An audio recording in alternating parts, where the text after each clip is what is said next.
Hey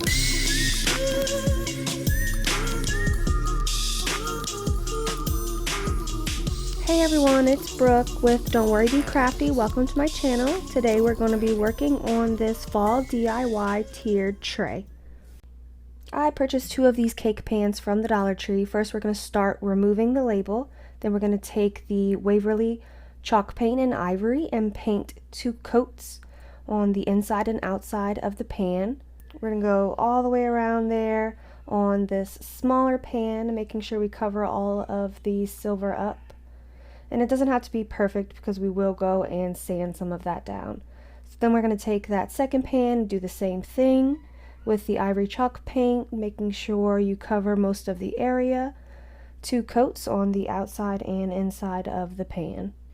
Once we let that dry, then we're going to take some sandpaper and go ahead around the edges and sand some of that paint off so that some of the silver shows through. This will make your tiered tray look a little bit more distressed and have some of that farmhouse character.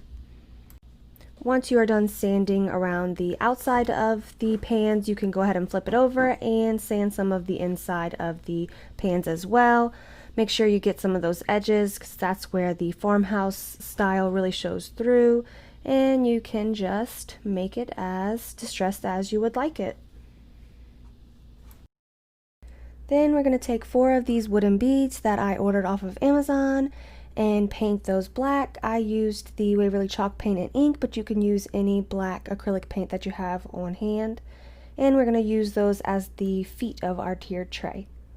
Once we have those all painted, we're going to go ahead and measure 4 little dots on the bottom of our larger pan and mark those out where we're going to place the black beads. I'm going to take some E6000 glue, place some glue on the bead and the pan to make sure it is secure, and glue those down where we marked the 4 spots.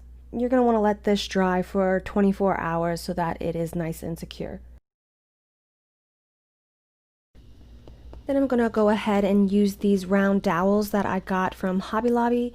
I got my husband to cut off a piece 8 inches long, and then use the other piece for the top of the tiered tray.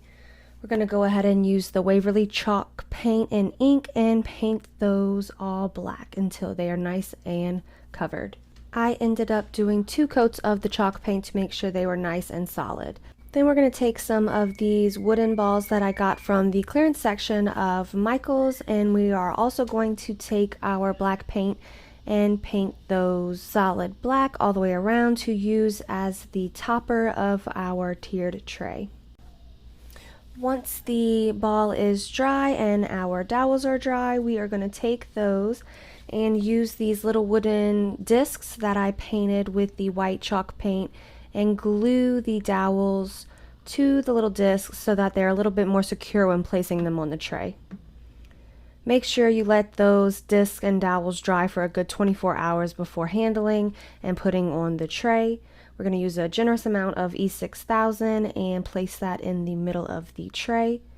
Before placing on the top tier of the tray, make sure you let that bottom one dry for 24 hours. Once that is dry, you can go ahead and place on the smaller tray, making sure you put that in the center and then also let that one dry for 24 hours. Then we're going to take the smaller dowel rod, disc, and ball and use a generous amount of E6000 to glue those 3 things to the top of the tray, making sure we center it up as best as possible. And there you have it. This tiered tray was so easy to make and inexpensive using Dollar Tree items and clearance items that I found. Hope you enjoyed the video and thanks for watching.